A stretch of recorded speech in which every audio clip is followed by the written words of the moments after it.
In the Quiet Heart village, there lived a boy called Kojo. His village was simple: dusty roads, cracked clay walls, and the cries of goats echoing through the air. Every evening, as the sun melted into the horizon, Kojo sat on a stone, scribbling on scraps of paper with charcoal. He had a dream, a big one. He wanted to go to school. But dreams are expensive when your pockets are empty. Kojo's mother, Amma, was a widow. All she had left was one cow that gave them milk and a little hope. That night, under the dim light of a kerosene lamp, she wept quietly. She counted her coins, one by one, but they could not open the doors of any school.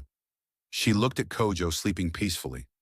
Then she looked out the window, at the cow tied beside their hut. Her heart broke, but her mind was made up. The next morning, she walked through the village with trembling hands. The cow followed her, unaware of its fate. At the marketplace, she met a buyer. They bargained, and he paid. In her hand, she held the money. In her eyes, pain. Kojo watched from afar. He did not understand, but she did. She had just traded her only security for her son's future. From that day on, Kojo walked miles every morning, barefoot, dusty, tired, but determined. Books tied with a string, mind filled with hunger. Not for food, but for knowledge.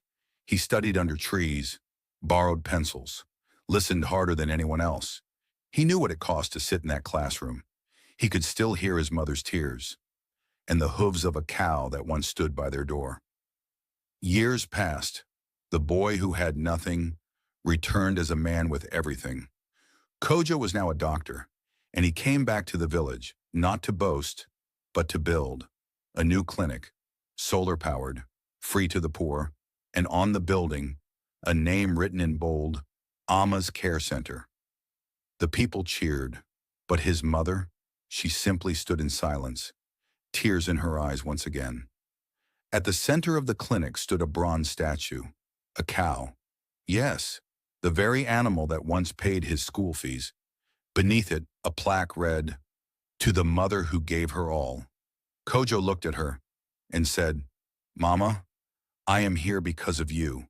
And as the villagers gathered, watching in silence, a new generation was born, one that would know that love sometimes wears the face of sacrifice and sometimes walks on four legs.